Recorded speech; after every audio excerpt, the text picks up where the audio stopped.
The Boy Who Spoke. 9 languages, the tall glass towers of Manhattan glittered like mirrors of wealth and ambition, their steel skeletons holding up the dreams of those who ruled the city. Among them stood the headquarters of Mason Global, one of the largest investment firms in America, a place where deals worth billions were discussed over polished tables and signed with golden pens. The lobby alone was a symbol of power. Italian marble stretched endlessly underfoot, golden chandeliers sparkled overhead, and silent security men in black suits stood watch with cold eyes. For most people, this building was a fortress they would never enter. Yet for Grace Carter, a 42-year-old cleaning woman, it had become her second home. Every night when the executives left and the powerful men retreated to their penthouses, Grace arrived with her mop, her bucket, and her aching hands, determined to earn enough to keep her family alive. Grace had been working here for 5 years. Every corner of the skyscraper had felt her touch. The gleaming conference rooms, the spotless offices, the dustless blinds. She worked silently, almost invisibly, often receiving only cold nods or dismissive glances from those who believed they lived above her world. But she endured because endurance was her only weapon. She was raising 2 children alone after her husband had left years ago, vanishing without explanation, leaving nothing behind but unpaid bills and broken promises. She never complained, not to her co-workers, not to her supervisors, not even to her children. She carried her burdens quietly, believing that dignity lived in silence. Her son, David Carter, 14 years old, was the hidden light of her life. He was thin, with sharp eyes that seemed older than his age, eyes that noticed details most people missed. His clothes were simple, sometimes worn out, but he carried himself with a quiet confidence that often surprised strangers. He had always been different from other boys in the Bronx, not because of his size or his strength, but because of his mind. From the age of 11, he had discovered a passion that consumed him: languages.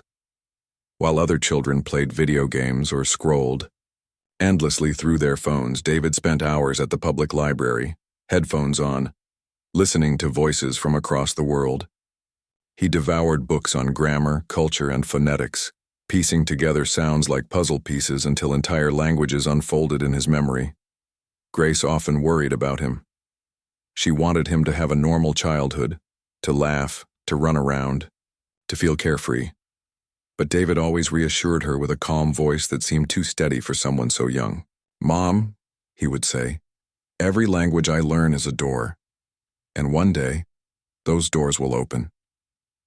Grace never fully understood his obsession, but she saw the fire in his eyes and she trusted it, because it was the same fire she had once carried when she was young, before life had beaten it out of her.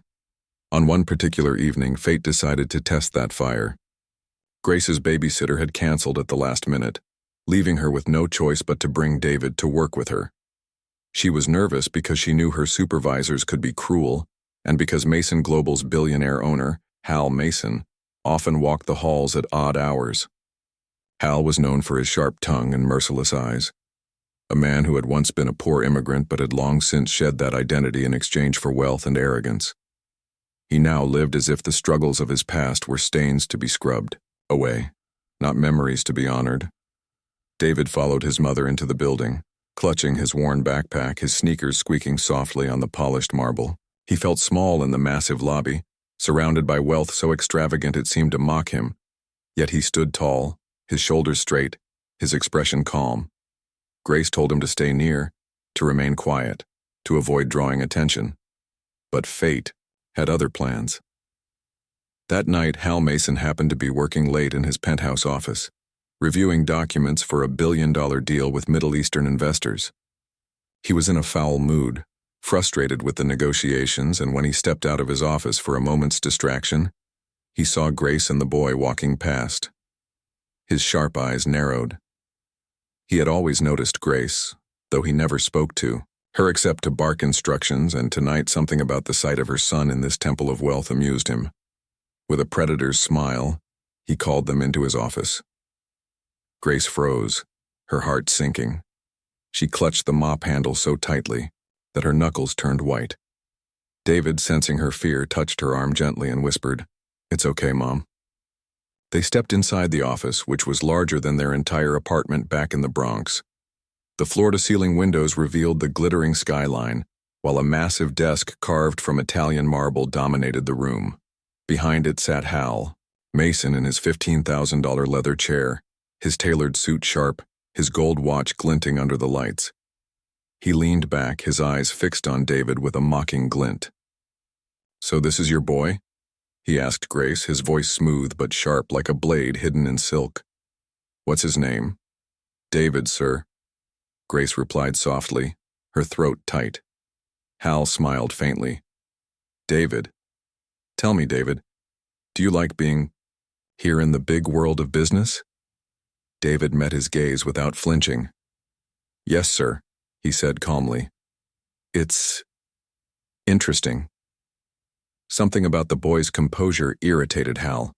He expected nervousness, stammering, lowered eyes. Instead, he saw a calmness that reminded him of men he negotiated with across the world. Men who carried power in silence.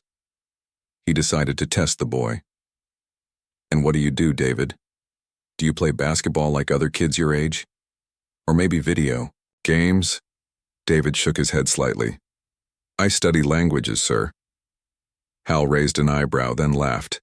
A deep, mocking laugh that bounced off the glass walls. "Languages. What does a janitor's son need languages for? How many do you know? Boy, 2, 3? David's voice was steady. 9, sir." The room went silent for a moment. Grace's heart stopped. She wanted to pull David back, to hush him, to protect him from the storm she knew was coming. Hal stared at him, then burst into laughter, louder this time, crueler. 9? He repeated between chuckles. 9 languages? And yet, your English isn't even solid, he sneered, shaking his head as if amused by the greatest joke of his life. Grace lowered her eyes, shame and fear washing over her. But David stood firm, his cheeks burning, his fists clenched around the straps of his backpack. He did not flinch. He did not back down. He simply said, "Yes, 9. Hal leaned forward, his eyes glittering with mockery. "Then tell me, boy, what are these 9 languages you claim to know?" David drew a deep breath, his voice clear, his eyes steady. "English, Spanish, French, German, Arabic, Mandarin, Russian, Italian, Portuguese." He listed them one by one without hesitation. Hal's smile faltered for the briefest moment, then hardened again. "Nonsense," he snapped. "Grace, your boy is delusional. Get him checked before he embarrasses himself further." Grace opened her mouth to defend her son, but David spoke first. His tone was calm, respectful, but firm. "Do you speak Arabic, sir?" Hal raised an eyebrow. Of course, it is my mother tongue." David tilted his head slightly, then spoke. The words flowed from his lips in flawless classical Arabic, not tourist phrases but sophisticated structures, perfect rhythm, crisp consonants. The air in the room froze. Hal's eyes widened in disbelief. He understood every word, and every word was correct. Grace did not understand the language, but she felt the shift in the room. She saw the way Hal's confident smile faltered, replaced by something else, something closer to fear. For the first time that night, the billionaire was not in control. The shock that broke the room, for a long moment, the penthouse office felt frozen, as if the city lights outside had stopped flickering and time itself was holding its breath. David's words in Arabic, pure and measured, hung in the air like an echo no one knew how to break. Hal Mason leaned, back in his chair, his lips parting slightly, his laughter silenced by the very thing he had mocked. His eyes flickered with something unfamiliar, disbelief, maybe even recognition. He had lived his whole life hearing Arabic, from the streets of his childhood to the polished boardrooms of Riyadh and Dubai. But rarely had he heard it spoken so cleanly, so sharply, so flawlessly, from anyone outside his own circle. And never from the son of a cleaning woman standing in front of him in second-hand sneakers and a worn backpack. Grace Carter stood stiff, clutching the mop handle against her chest, her pulse racing in confusion. She did not understand the words her son had spoken, but she saw the shift in power, subtle but undeniable. For 5 years she had endured silence in these walls, endured humiliation as if it were part of her uniform, endured the invisible weight of being less. Now in a single moment she felt the weight lifting, not from her own strength but from her son's. Pride swelled in her chest, though she tried to hide it behind lowered eyes, afraid to reveal too much. Hal cleared his throat, trying to recover, the authority he felt slipping from his grasp. "So," he muttered, his voice heavier now, less mocking. "You memorized a few phrases. Anyone can repeat words. That doesn't make you fluent." David nodded calmly as if expecting the dismissal. "You're right, sir, that's why I brought proof." He unzipped his backpack and pulled out a thick folder filled with papers, certificates of proficiency, letters from professors, documentation of programs he had completed. He laid them carefully on the marble desk, each page sliding into view like evidence in a courtroom. "These are not tricks.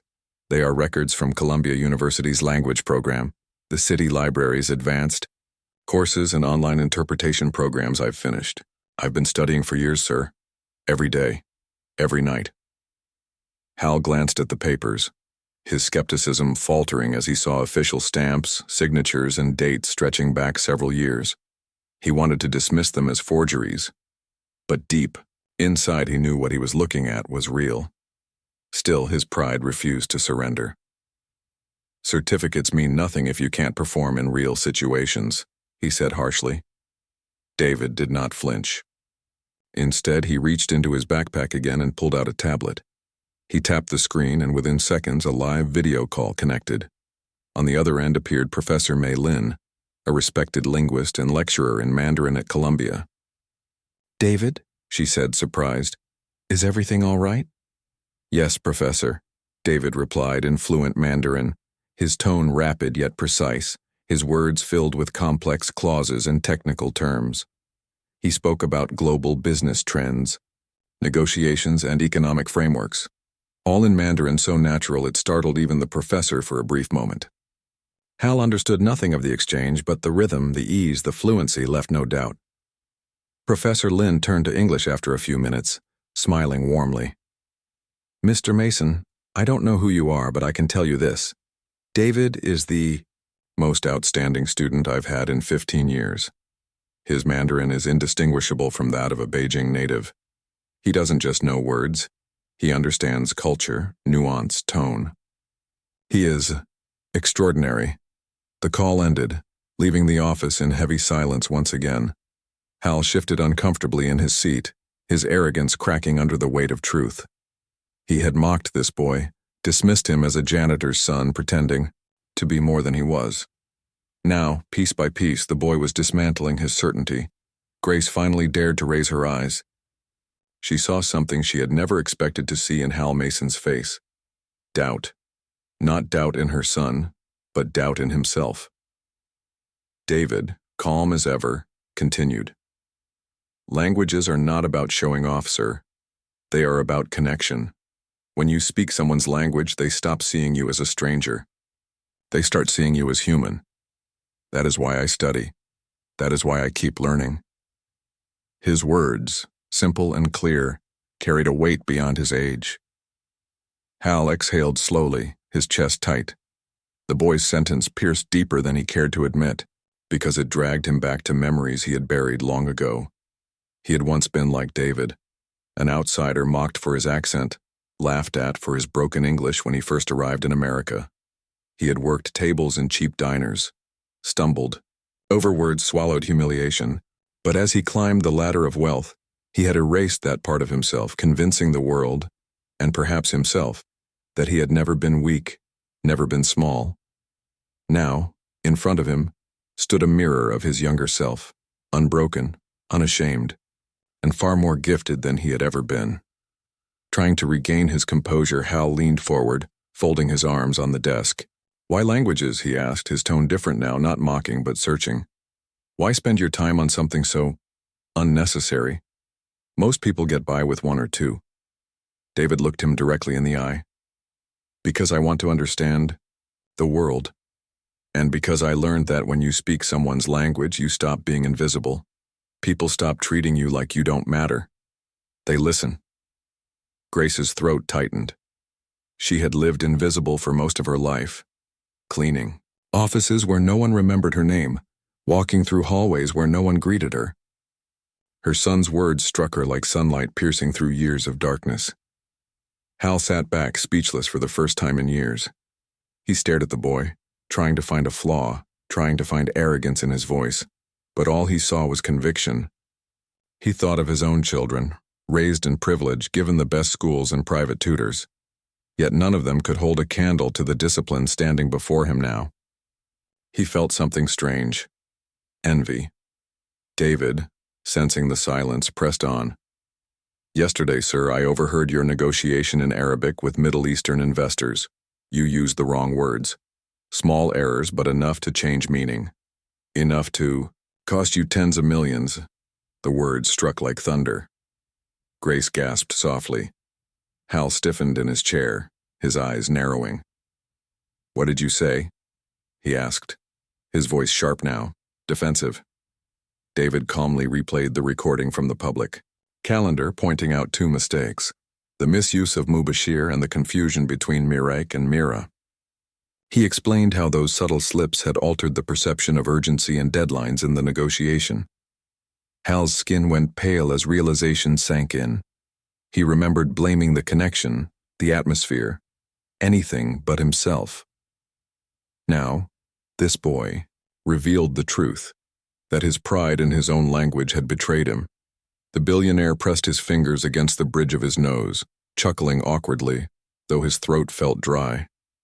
You're certain? He asked, already knowing the answer. Yes, sir, David replied simply. And with that, the balance of the room shifted entirely. The janitor's son, the boy mocked only minutes ago, had proven not only his genius but his value. For the first time in a long time, Hal Mason felt smaller than the man across from him. The office fell into silence again, but it was not the silence of mockery or disbelief. It was the silence that comes when power changes hands. The proposal that shook an empire. The silence in the office was no longer mocking, no longer casual. It was heavy, weighted with realization. For the first time in years, Hal Mason felt as though the walls of his empire were not as solid as he believed.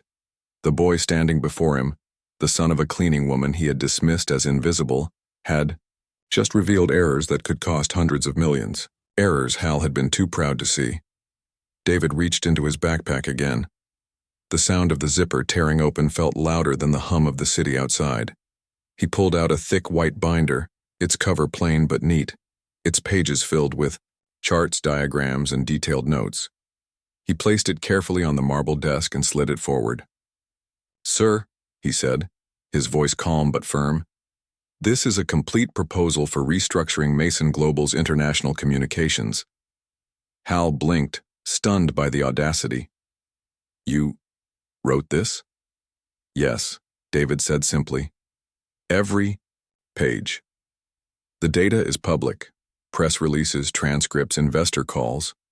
Nothing from inside your company, only what anyone could see if they looked closely. But what I found was that language, tone, and cultural signals were being mishandled, again and again. You thought deals failed because of price or timing, but often it was because of words. Hal's eyes narrowed. He opened the binder, flipping through the pages. Each section was meticulous, lists of common errors, explanations of tone differences between cultures, strategies for negotiation, sample phrases rewritten with nuance. There were charts showing lost opportunities, highlighted transcripts with corrections, and projections of potential revenue gains if the errors were corrected. Robert Chang, the firm's vice president of market development, happened to pass by the office and froze at the sight. He stepped in quietly, curiosity drawing him forward. When he glanced at the open binder, his face drained of color. He knew some of those mistakes. He had been in those meetings. Deals that had slipped away without explanation now stared back at him in black ink, their causes undeniable. Hal flipped another page, then another, his eyes widening with each turn. He had built an empire on sharpness, on always being the man who saw what others missed. Yet here was a boy, barely 14, exposing cracks in the very foundation of his empire. The arrogance that had once been his shield now felt like a chain, pulling him under. Grace stood in the corner, silent but trembling. She had come into this office ready to face humiliation, ready to protect her son from cruelty. Instead, she watched as the balance of power shifted in ways she never thought possible. Her son, the boy she had raised on late nights and double shifts, the boy who carried books home from the library instead of toys, was standing toe-to-toe with one of the richest men in the country, and he was winning. Robert's voice broke, the silence quiet but shaken. If this proposal is right. He stopped, unable to finish. His eyes darted to Hal, unwilling to voice the full truth. But everyone in the room felt it. If this boy's analysis was accurate, Mason Global had lost hundreds of millions, maybe more, not because of markets, not because of competitors, but because of arrogance and ignorance. Hal closed the binder, slowly, his hand trembling despite his effort to hide it. He tried to speak, but his throat felt dry. For years, he had dismissed people like Grace and David as background noise, irrelevant to his world of billion-dollar deals. Now, that background noise was echoing louder than the city below. David did not gloat. He did not smile. He spoke with the same calm respect he had shown from the beginning. I didn't do this to embarrass you, sir. I did it to prove something. Value doesn't come from your parents' names. It comes from what you can contribute. His voice softened slightly, though his eyes remained steady. And to ask you one question, if a kid like me can build all this with nothing but a library and spare time, what could kids like me achieve if they were given the same opportunities as your children? The question hung in the air like a hammer, over stone. Hal felt his chest tighten. He saw himself again at 16, Hassan Masri, bussing tables in a diner, mocked for his accent, ignored because of his broken English. He had buried that boy long ago, covering him with luxury and arrogance, but tonight the boy resurfaced, staring back at him through the eyes of David Carter. For a long moment, Hal Mason said nothing. The city lights outside flickered like silent witnesses. Grace's breathing was shallow, her knuckles white around the mop handle. Robert shifted uncomfortably, his mind racing with the implications of what he had just seen. And David stood tall, his silence as steady as his words, waiting for the response that would define the moment. Finally, Hal exhaled, a sound that seemed to deflate years of pride. He leaned back in his chair, staring at the boy. "You've saved my company without me knowing," he said slowly, his voice rough. Then, almost as if admitting it to himself, he added, "And maybe you've saved me." But David was not finished. He pulled another slim file from his backpack, sliding it across the desk.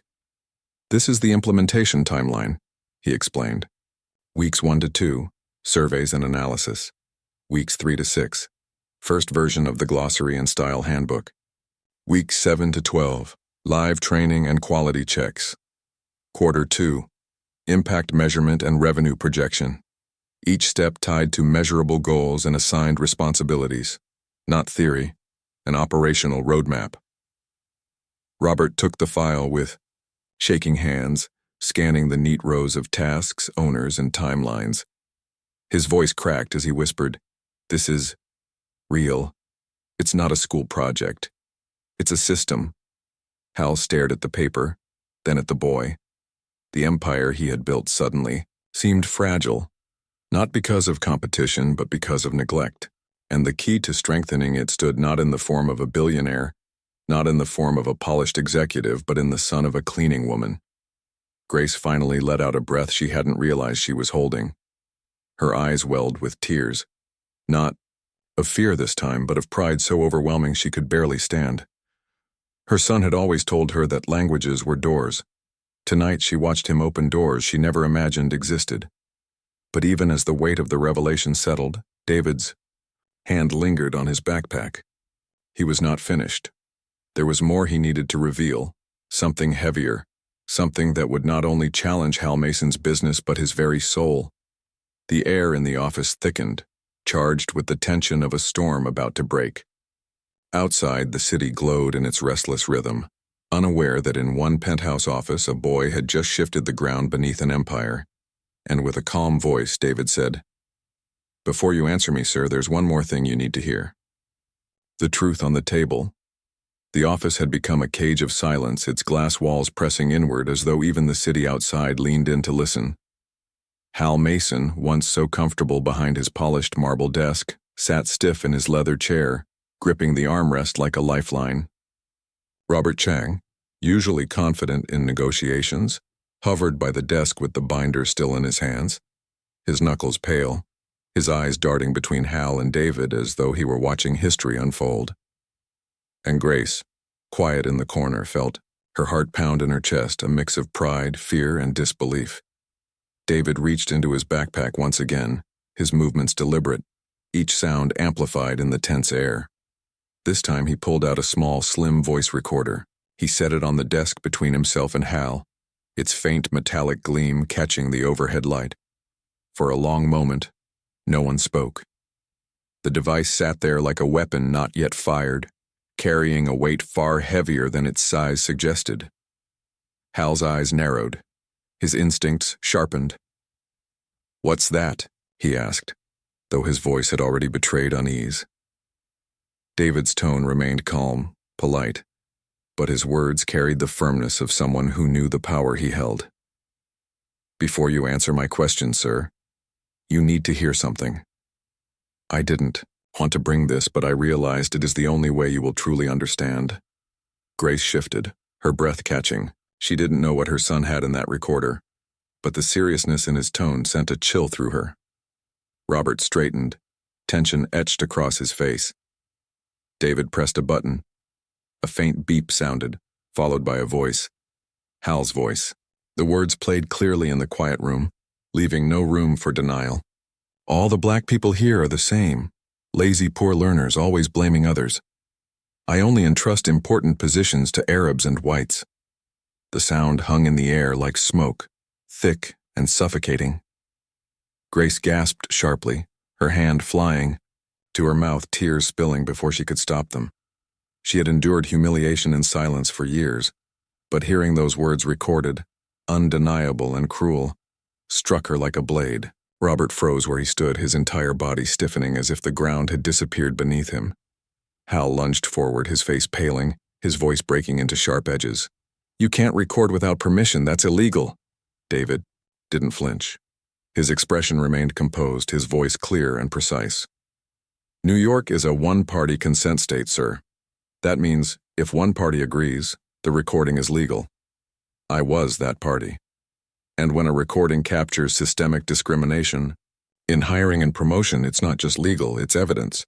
He spoke slowly, deliberately, like a lawyer presenting his case before a jury. Hal's mouth opened, then closed. He wanted to argue, to shout, to reclaim the control slipping through his fingers, but he knew the boy was right. If that recording left this office, it would not just be an embarrassment. It would be a storm, one that no amount of money could silence. The Department of Labor, civil rights attorneys, the press, shareholders, each would descend like a tidal wave. Robert's throat bobbed as he swallowed hard, already imagining the headlines, the lawsuits, the public fury. He had seen companies crumble under smaller scandals. This one, with audio proof and clear discrimination, would destroy reputations, burn careers, and drag Mason Global into chaos. Hal's voice broke the silence again, but now it was raw, stripped of arrogance. "What do you want?" he rasped, each word sounding heavier than the last. David leaned forward, his calm gaze unwavering. "Not money," he said firmly. "I want choices, and I want change." From his backpack, he pulled a bound document, neater, more formal than the proposal. Before, he slid it across the desk, his tone steady, but each word falling like a stone in still water. "Appoint Grace Carter as facility supervisor with full benefits, fair salary, and authority over operations. Establish the Carter Mason Foundation to provide scholarships for underprivileged youth, focused on languages, technology, and professional ethics.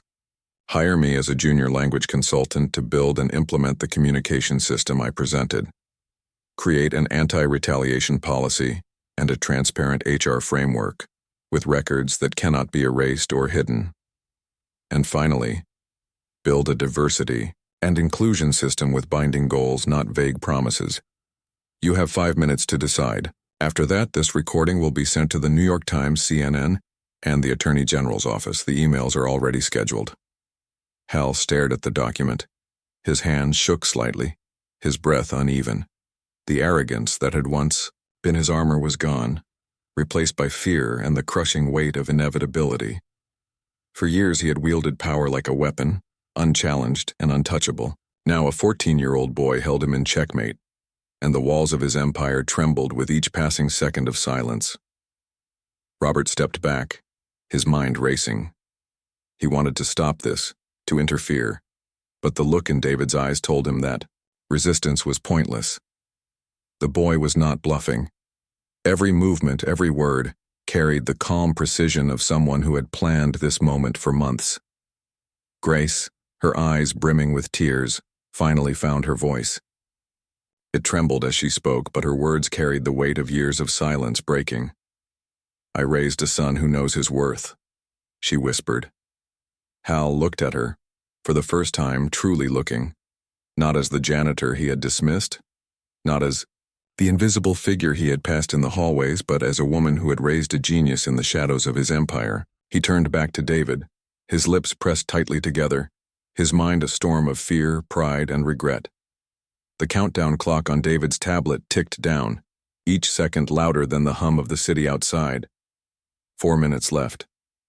The walls of Mason Global felt as though they were closing in, each tick echoing louder in Hal's chest. And for the first time in his life, Hal Mason, the billionaire tycoon, realized he had no control. The janitor's son had taken it all. The decision that changed everything. The seconds dripped away like heavy raindrops, each tick of the countdown clock echoing in the room like the tolling of a distant bell. Hal Mason, the man who had built an empire with steel ambition and ruthless pride, felt his heart pound against his chest as though the walls of the office themselves were pressing in. The marble desk that once represented control and dominance now felt like a barrier between him and the truth he could no longer deny. Across from him stood David Carter, only 14 but unshaken, his posture straight, his eyes calm, his voice unwavering. Every movement spoke of preparation, every word carried conviction. He had come into this office as a boy mocked for claiming what others thought impossible. Now he stood as someone who commanded the future with a clarity far beyond his years. Beside him, Grace Carter remained silent, her hands trembling around the mop she had clutched for years. But her eyes, though wet with tears, burned with a pride that refused to be hidden any longer. Hal looked down at the contract lying on the desk. Each clause stared back at him like a mirror, reflecting his arrogance, his failures, and his chance for redemption. He wanted to argue, to claim coercion, to shout that a child had no right to dictate terms to a billionaire. Yet deep inside, he knew the truth. The moment David had played that recording, the battlefield shifted. This was no longer about wealth or power. This was about survival, legacy, and conscience. The ticking clock glowed. 3 minutes left. Hal exhaled heavily, his chest tight with a mixture of fear and shame. He had spent years forgetting the boy he once was, Hassan Masri, the immigrant mocked for broken English, scorned for his accent, treated like a shadow in the world of giants. He had clawed his way up, determined never to feel powerless again. And yet here he was, sitting across from a boy who mirrored that forgotten version of himself, reminding him with piercing clarity that power was not built on arrogance, but on truth and vision. "Why are you doing this?" Hal finally asked, his voice raw, stripped of its polished confidence. "Why not take the recording straight to the press? Why give me a choice at all? David's eyes softened, though his voice remained steady. Because I believe in second chances, he said. I believe that people can change if they are willing. If you sign, it means you understand that words have weight and that actions can heal the wounds they caused. If you don't, then the world deserves to know who you are. Either way, justice will be served. Grace's chest tightened at her son's words. She had raised him through silence, thinking she was teaching him only endurance. But tonight she saw that what he had truly learned was courage. The courage to demand justice, not through anger, but through vision. Hal stared at him, the boys, words gnawing at the walls he had built inside himself. Slowly, his gaze shifted to Grace. For 5 years he had seen her as nothing more than a figure in the background, a name on a payroll, an invisible presence in his empire. But tonight he saw her as something more. A mother who had raised brilliance between double shifts and exhaustion. A woman who had built strength not through wealth but through sacrifice. The clock ticked again. 2 minutes. Robert Chang finally broke the silence, his voice hushed, almost pleading. Hal, if this gets out, Mason Global will collapse, the investors will flee, the lawsuits will bury us. This, he gestured toward the contract, is the only way forward. The boy isn't bluffing. You know it. Hal's jaw tightened. He hated being cornered. He hated being forced. But even more than that, he hated the reflection staring back at him in this moment. The reflection of a man who had become everything he once despised.